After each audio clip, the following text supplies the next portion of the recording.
गरीब की दुर्गा भक्ति। जय अम्बे गौरी मैया, जय श्यामा गौरी, तुमको निश दिन ध्यावत हरि ब्रह्मा शिव जी। ओम जय अम्बे गौरी। अरे भोला, रुक बेटा, ले ये माता रानी का प्रसाद खा के जा। ले हाथ आगे कर। ओहो माँ, पहले ही देर हो रही है, लाओ जल्दी। जल्दी का काम शैतान का होता है बेटा, आराम से जा। आराम से तो बस आप ही रह सकती हो माँ जी, ये आराम से बैठ गए तो घर कैसे चलेगा। जाओ जी, जल्दी जाओ आप। माँ जी के पास तो कोई काम है नहीं, सारा दिन माता रानी के सामने घंटी बजाने के सिवाय। भोला अपने खेत के लिए निकल जाता है। ना तो उसने मीना को उसके व्यवहार के लिए टोका और ना ही मंगला उसे कुछ कह सकी। दरअसल मंगला की बहू मीना बहुत ही तेज तर्रार थी, साथ ही लालची और मतलबी भी। वो मंगला से कभी भी सीधे मुंह बात नहीं करती थी। भोला भी उसी के रंग में रंग चुका था। दूसरी तरफ मंगला सारा दिन बस माँ दुर्गा की भक्ति में ही लीन रहती थी। उसे दुनियादारी से कोई मतलब ही नहीं था। ना उसे मीना से कोई उम्मीद थी और ना ही भोला से। उसे तो बस अपनी माता रानी का साथ ही चाहिए था जो उसके पास था। माते, ये मंगला आपकी परम भक्त है, लेकिन इसकी ये बहू इसे कितना प्रताड़ित करती है। ना तो उसे ठीक से खाने को देती है और ना ही पहनने को। इसका बेटा भी इसकी परवाह नहीं करता। माते, आपको नहीं लगता कि मंगला को आपकी मदद की आवश्यकता है? शेरा, आवश्यकता तो हर मनुष्य को हर समय होती है, लेकिन उसे पूरा कैसे करना है ये तो मनुष्य के अपने हाथ में ही होता है। विधि के विधान में सभी का भाग्य लिखित है। थोड़ा धीरज रखो। जैसे मंगला के मन में माँ दुर्गा बसी हुई थी, ठीक वैसे ही माँ दुर्गा भी मंगला से बहुत प्रेम करती थी। लेकिन फिर भी अभी मंगला को बहुत कुछ सहना था। मीना बेटी, कल से नवरात्रे शुरू हो रहे हैं, तो माता रानी की पूजा का सामान चाहिए था और मेरे व्रत भी होंगे तो। माँ जी देखिए, आपको व्रत रखने हैं तो शौक से रखिए, लेकिन एक बात साफ साफ सुन लीजिए, आपके लिए फल मेवा और ये पूजा का इतना महंगा सामान लाने के लिए पैसे नहीं है हमारे पास। सब कुछ तो आपके सामने ही है, पता नहीं फिर भी आपको कुछ दिखता क्यों नहीं। ले देके एक खेती तो है हमारे पास, बड़ी मुश्किल से इस बार चने की फसल कुछ ठीक ठाक हुई है, वो भी अभी पूरी तरह से तैयार नहीं है। अब आप ही बताइए कि पहले घर के जरूरी खर्च देखें या आपके ये सब नाटक। इतना कहकर मीना वहां से चली गई। मंगला ने बड़ी उम्मीद भरी नजरों से भोला की तरफ देखा, लेकिन भोला ने भी उसकी उम्मीदों को पल भर में तोड़ दिया। माँ, मीना ठीक ही तो कह रही है। वैसे भी तुम्हारा हर दिन तो माता रानी के नाम से ही शुरू होता है और उन्हीं के नाम के साथ खत्म भी होता है, तो फिर ये नवरात्रि पर व्रत रखने से क्या खास हो जाएगा? खामखा तुम्हारी तबीयत बिगड़ जाएगी और फिर डॉक्टर की फीस और दवाइयों पर फालतू खर्च, ये सब बड़ा भारी पड़ जाएगा माँ। मंगला फिर कुछ न कह सकी, लेकिन वो उदास जरूर थी। उसने तो सोचा था कि इस नवरात्रि पर वो माता रानी का नया मंदिर बनवाएगी, लेकिन यहाँ तो पूजा का सामान ही नहीं आ पा रहा था। वो उदास होकर माता रानी के सामने गई और हाथ जोड़कर बोली, माँ, मेरे बच्चों को क्षमा करना, ये नादान है, पर मैं जानती हूँ कि आप अपने इस भक्त की मदद जरूर करेंगी। इतना कहकर मंगला रोने लगी। दूसरी तरफ मीना के दिमाग में नई खिचड़ी पकने लगी थी। सुनो जी, मैं क्या बोल रही थी, अपने खेत की फसल बस तैयार ही होने वाली है, तो किसी को तो उसकी रखवाली करनी ही होगी। हाँ, तो मैं रहता तो हूँ सारा दिन खेत में। देखा, भूल गए ना, कल हम दोनों को मेरे मायके चलना है पूरे 1 हफ्ते के लिए। मेरे इकलौते भाई की शादी है, तो जब आप यहाँ नहीं रहेंगे तो खेत का ख्याल कौन रखेगा? हाँ, ये तो मुश्किल हो गई। ऐसा करते हैं, तुम अकेली चली जाओ शादी में मैं रुक जाता हूँ यहीं। अरे ना ना, आप नहीं चलोगे तो अच्छा लगेगा क्या? और वैसे भी मैंने शादी के लिए सारी तैयारियां कर ली हैं। आपके लिए और अपने लिए नए कपड़े भी खरीद लिए हैं। ये देखिए, शादी की हर रस्म के लिए अलग अलग कपड़े खरीदे हैं मैंने। तो शादी में तो जाना ही है हम दोनों को। तो फिर खेत खेत को कौन देखेगा? माँ जी है ना, वो रखवाली कर लेंगी खेत की। माँ? लेकिन वो कैसे? वो सारा दिन खेत पर करेंगी क्या? वही जो यहाँ घर पर करती हैं। खेत के कोने में जो एक छप्पर है, वही सारा इंतजाम कर देंगे। उनकी माता रानी की मूर्ति भी ले जाकर रख देंगे वहीं पर। वैसे भी माँ जी के नवरात्रि के व्रत चल रहे हैं, तो उनके खाने पीने की चिंता तो है नहीं। जैसे यहाँ रहने वाली थी, वैसे ही वहाँ रह लेंगी। साथ में खेत की रखवाली भी हो जाएगी। लेकिन क्या क्या ये ठीक रहेगा? बिल्कुल ठीक रहेगा जी। अब तुम ज्यादा मत सोचो, हमें कल ही निकलना है। तो ऐसा करो, आज शाम को ही माँ जी को जाकर वहां छोड़ो। भोला एक बार भी मंगला से उसकी मर्जी पूछता तक नहीं और उसे उसके सामान के साथ खेत में छोड़ आता है। अच्छा माँ, चलता हूँ। तुम आराम से रहना और हम 1 हफ्ते में लौट आएंगे, ठीक है? हाँ बेटा, तू मेरी चिंता मत कर। जा, आराम से जाना और बहू का भी ख्याल रखना। मंगला जानती थी कि अब उसे अपनी आगे की जिंदगी उसी छप्पर के नीचे बितानी थी, क्योंकि वो मीना के लिए सिर्फ एक बोझ थी जिसे उसने खेत की रखवाली के बहाने उतार दिया था। इस सब के बाद भी मंगला दुखी नहीं थी, क्योंकि उसकी माता रानी तो अब भी उसके साथ ही थी। शेरा, कितने दिन हो गए धरती पर विचरण किए हुए। चलो आज चलते हैं। माँ दुर्गा की बात मानकर उनका शेर अपना रूप बदलकर एक बालक का रूप धारण कर लेता है और माँ दुर्गा स्वयं उसकी माता का स्वरूप लेकर धरती पर आती है। वो शेरा के साथ मंगला के गांव में ही आती हैं।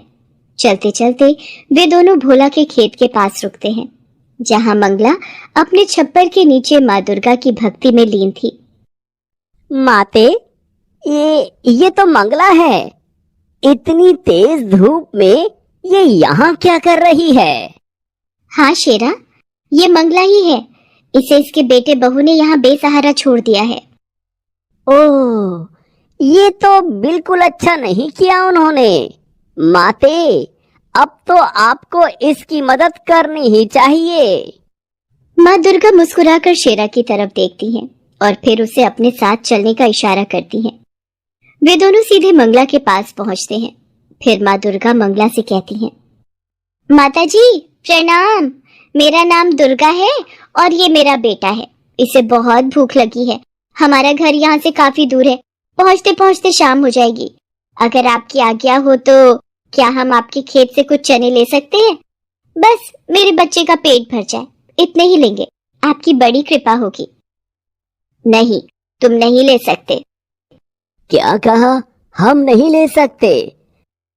लेकिन मुझे बहुत भूख लगी है। बस थोड़ी सी दे दीजिए ना। बेटा, कच्चे चने ले भी लोगे तो भला उन्हें खाओगे कैसे? तुम दोनों यहीं रुको, मैं खुद जाकर चने लाती हूँ और फिर अपने चूल्हे पर उन्हें भूनकर तुम्हें देती हूँ। फिर देखना क्या स्वाद आता है। मंगला उन दोनों को वहीं बिठाकर खुद चने लेने के लिए खेत में चली जाती है और अपनी झोली में ढेर सारे चने लेकर वापस लौटती है। आप रहने दीजिए, अब इन्हें भूनिए मत। मेरा बेटा ऐसे ही खा लेगा। कमाल करती हो बेटी, ऐसे कैसे खा लेगा कच्चे चने? मैंने कहा ना, तुम बस कुछ देर रुको।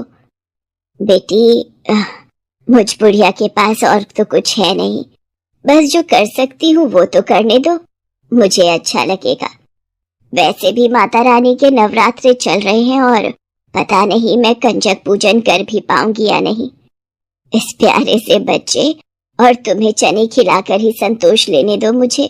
इसके बाद मंगला बड़े ही प्यार से अपने चूल्हे पर उन चनों को खूब अच्छे से भूनती है और फिर माँ दुर्गा और शेरा को खिलाती है। इसके बाद, धन्यवाद माता जी, आपके चनों का स्वाद मैं कभी नहीं भूलूंगी। इसके साथ ही माँ दुर्गा शेरा के साथ वहां से जाने लगती हैं।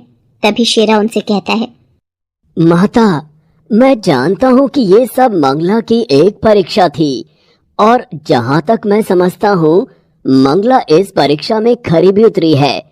तो क्या उसे कोई इनाम नहीं मिलना चाहिए? माँ दुर्गा एक बार फिर शेरा की तरफ देखकर मुस्कुराती हैं और फिर वो मंगला की तरफ अपना हाथ उठाती हैं। उनके आशीर्वाद से निकले प्रकाश से मंगला पूरी की पूरी सोने की बन जाती है। हालांकि वो एक मूर्ति नहीं थी, लेकिन अब सोने की एक चलती फिरती इंसान थी। और सबसे खास बात तो ये थी कि खुद मंगला को इस बात का एहसास नहीं था। इसके बाद मंगला को जिस किसी ने भी देखा वो अचंभे में पड़ गया। अब तो सारा गांव ही मंगला को अपने साथ रखने को तैयार था, यहाँ तक कि मीना भी। माँ जी चलिए, घर चलिए हमारे साथ। अब आपको यहाँ रहने की कोई जरूरत नहीं। मैं आपकी खूब सेवा करूंगी। नहीं बहू, तुम्हें परेशान होने की जरूरत नहीं है। अब तो पूरा गांव मुझे रखने को तैयार है। अरे ऐसे कैसे? आप किसी के भी साथ चली जाएंगी? माँ जी, हम आपके सगे हैं, हमसे ज्यादा प्यार आपको कौन करेगा भला? और वैसे भी माँ जी, सबको आपसे बस सोना चाहिए, आपकी तो यहाँ किसी को नहीं पड़ी। हाँ बहू, तुम्हारी ये बात तो बिल्कुल सच है। इसीलिए मैंने तय किया है कि मैं किसी के साथ नहीं जाऊंगी, अपनी माता रानी के साथ यहीं रहूंगी हमेशा। नहीं माँ जी, मैंने कहा ना, आप मेरे साथ चलिए, अपने घर चलिए। हम आपके लिए माता रानी का बहुत बड़ा मंदिर बनवा कर देंगे। आप सारा दिन माता रानी की पूजा करना और अब से हर नवरात्रि हम माता रानी के नाम से जागरण भी करवाएंगे। नहीं बहू, अब इस सब की जरूरत नहीं है। इतना कहकर मंगला माता रानी के चरणों में अपना सिर रखती है और अगले ही क्षण वो अपने प्राण त्याग देती है। ऐसा लग रहा था मानो उसने माता रानी के चरणों में ही मोक्ष को प्राप्त कर लिया था। मंगला को जो चाहिए था वो उसे मिल गया था, लेकिन मीना को नहीं, क्योंकि ना तो अब मंगला सोने की थी और ना ही मीना के किसी काम की। Please subscribe this channel.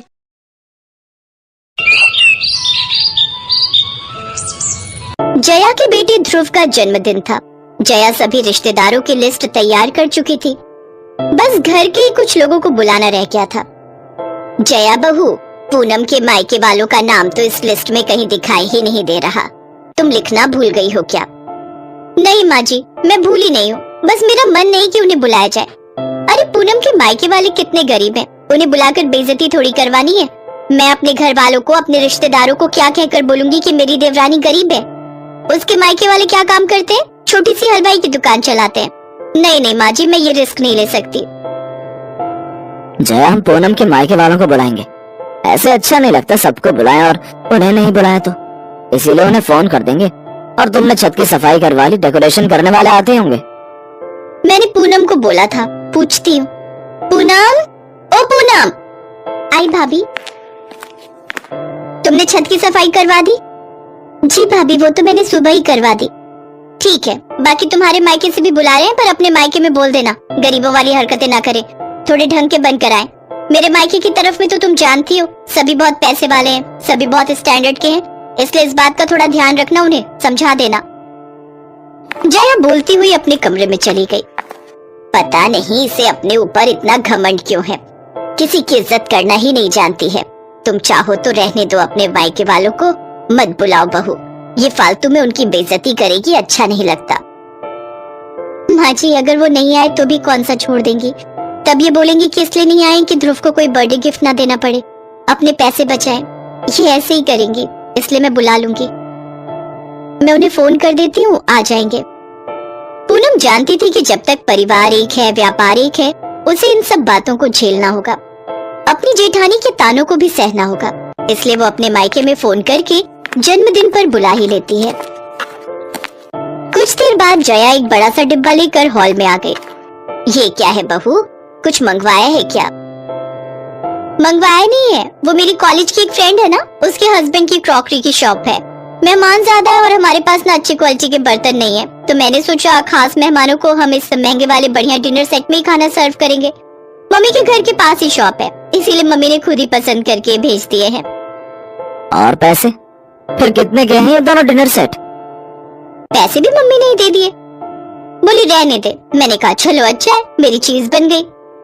तभी ध्रुव खेलता हुआ आता है और जया से टकरा जाता है। प्लेट जया के हाथ से गिरकर टूट जाती है। उस समय पूनम भी वहाँ खड़ी थी। बस जया ने बोलना शुरू कर दिया। ध्रुव, ये क्या कर दिया तुमने?